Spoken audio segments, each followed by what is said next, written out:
Welcome, Wilt. How about that phrase? An extraordinary man in an ordinary world.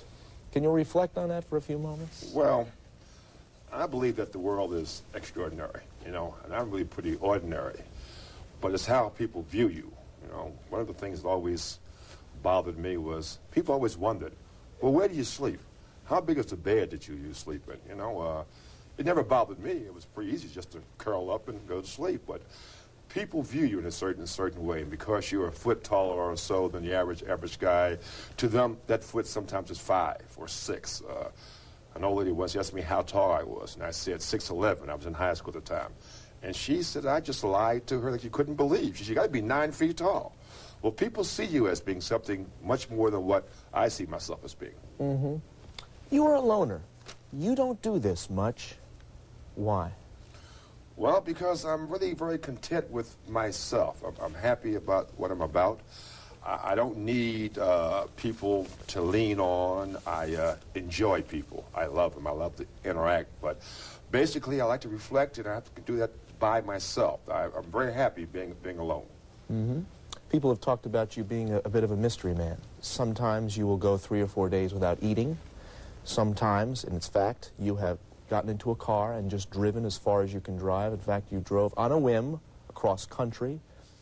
What do you think about the mystery behind Wilt Chamberlain? Well, it's pretty ordinary to me, once again. You know, you're right. You say a whim. I love to drive. See, but I love to be alone. I've always driven by myself. I've gone across country 20 times, maybe. Always alone. What do you think about when you drive?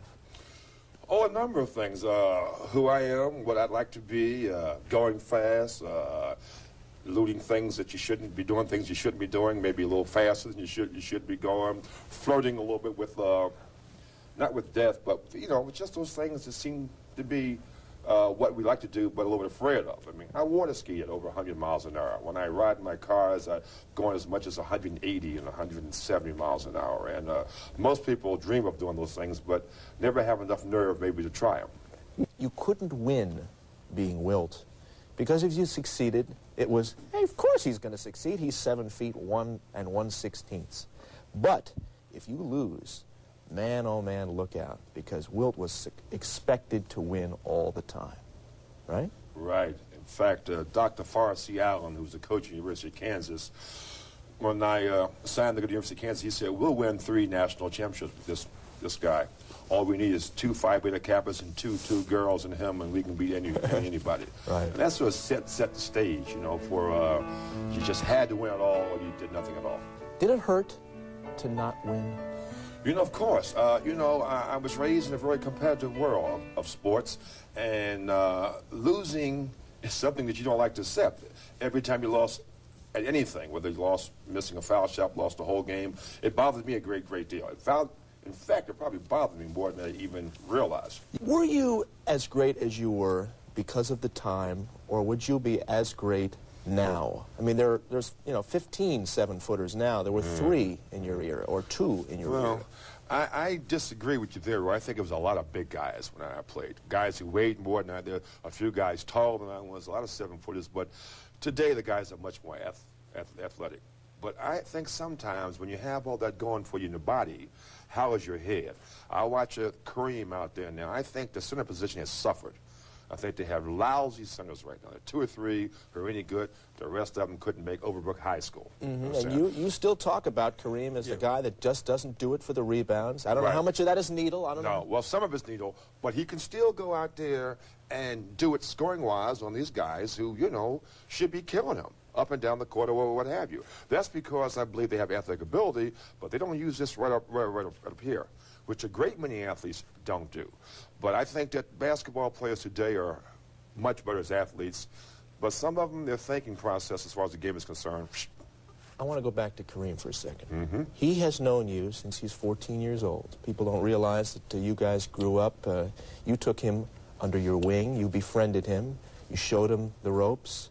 You literally gave him the shirt off your back. You used to give him your own clothes. Mm-hmm. Took him to the Latin Quarter in New York once upon a time. Why aren't you guys closer? Well, I would say that, you know, athletes are really tough people they have a lot of pride, you understand? They're very, very competitive, and him and I are natural rivals. Even though we grew up together in one way, we still are rivals. People put us against each other. Why, I don't know. He plays a different game than I ever played. But I think it also works on him. I would love to be more friendly with Kareem, but maybe he's in a different world than I am right now. I know this right here. I think if I came to Kareem and said, hey, how about lending me $10,000, it wouldn't be a problem. The other guy that you're most associated with, and always have been, and something you almost don't even want to talk about anymore, but I'm going to bring it up anyway, is Bill Russell. And people also theorize that the reason there's been a kind of thin feud between the two of you, if at all, is because that you got a bad rap through Russell, that Russell was always considered the more sensitive ball player, the more intelligent ball player, the more team-oriented ball player, and ultimately, of course, the more successful ball player. You guys were once upon a time very, very close, but all of that stuff, all that baggage added up, and it split you guys apart. Mm-hmm. I would think that there is a little bit of a myth involved. We were very, very close at one time, and Russell had some statements to make after he got out of basketball that I think were somewhat unkind to me. Like?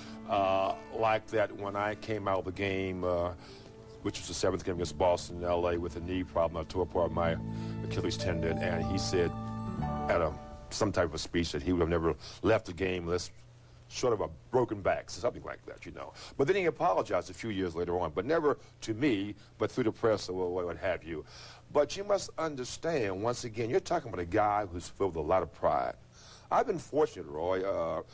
Off the court, I've probably done better than I did on the court.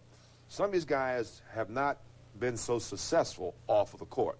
And it's hard for them sometimes to face their contemporaries and look at them the same way they would like to, because they don't feel as comfortable about where they are now in life compared to what they were doing when they were playing basketball. Russell won 11 world championships. It was on a team that won a great many games and was given all the accolades that possible can give. But today, I'm not so sure that he is a very happy man. Wilt Chamberlain, we know the outer Wilt Chamberlain. In a few moments, we'll talk about the inner Wilt Chamberlain after this. His autobiography, Wilt Chamberlain, said that he's just like any average 7-foot, 1-inch black millionaire bachelor. We talked a little bit about Wilt at home because we never get a chance to see Wilt in other areas. People don't know this about you. First of all, as a kid, and I don't say this to embarrass you because I wouldn't want to do that, but that you sucked your thumb till you were in high school. That's right, almost in high school. Mm-hmm. Mm-hmm. And that you have really never had a serious relationship before. You are a loner, as we said before, and there's been little romance and no desire to marry. Mm-hmm. Mm-hmm. True? Well, true. I mean, I never believed in closing the door or anything at all. I never say never. I'm from a very successful family of marriage, as far as concerned. My mother and father were married for almost 50 years, and I have a great respect for the institution. But I think in today's world, there's almost no place for it. You know, when they look at you, Wilt, when everybody looks at you, they see a man who is indestructible. Ever been hurt by a woman? Not really, no. No. Not that I can think of. I've been hurt by the multitudes, or the ones that say no for whatever reasons. But, I mean, is that because maybe you don't let people in as close as you might or could, and that because of that you know, disassociate yourself a little bit? Well, you distance yourself a little bit? I would say maybe there might be a fear of getting too close and then getting hurt. And, yeah, that's natural, I think. I think we all have that, you know. But basically, I feel as though that I have to find someone who is comparable. And that's almost impossible for me to do. What scares you? Probably not old age, but not being able to do the things that I now am capable of doing. Not being able to function as an athlete, not being able to take care of yourself. I think that you can get old gracefully and enjoy it, but being able to do the things that I love to do. It's interesting you say that, growing old gracefully, because Wilt Chamberlain is not afforded that right particularly. You always have to look like you could play. You've even said that before. You're not allowed to become flabby. Does that bother you? Does it frustrate you a little bit? I think that normally it would, but in this case it helps to give me inspiration, incite me to do the things that are necessary to keep your body in shape and be as healthy as you possibly can. But you're right, sometimes it's tough. It's tough because you realize that people are always looking at you and they always want to know, well, can he or can he not go out there and play or what have you. When is the last time you cried? Cried? The last time I cried was a friend of mine who had a serious illness, which was a matter of just a couple of weeks ago. See, the point I'm making is that nobody thinks Wilt Chamberlain cries. Nobody thinks Wilt Chamberlain hurts. And there's got to be, because of that, a lot of pent-up stuff somewhere, unless you do it a lot behind closed doors. No, it's, you know, I believe what you're saying is true. Bigness, I mean, just big in the exterior, physical bigness, right, kind of brings it on. Your people just look at you as being impenetrable, whatever. They think if you're small, anything can hurt you. If you're big, nothing will hurt you. And that's the phrase from the truth. There's a responsibility of bigness. You got to have the biggest house. You got to have the biggest appetite. You got to have the best women, the biggest car. That stuff adds up. Yeah, well, in some cases, I've put that on myself. In some cases, I've wanted to have the fastest car, the nicest this, the nicest that. But a lot of that still is natural, you know. But I think that you have to realize that you can't have all these things. Wilt Chamberlain. We're going to talk about the people and places down through the years in his wonderful career. We'll do it after this. Acclaim is a lot more important than what anybody would say about him. Wilt Chamberlain is our guest. I want to ask you about a running commentary, more or less on different subjects. First of all, were there drugs in your era? Did you ever experiment with drugs? No, I never did, but there were drugs. There were drugs, but much more booze. Red Auerbach, or the man that you never even mentioned by name, you just refer to him as the man I don't like. Your comments on him? Yeah, well, probably the best coach to ever coach professional basketball. Very big egotist, and used me as a ploy to help to make Russell great. Racial bitterness. You have very little, if any.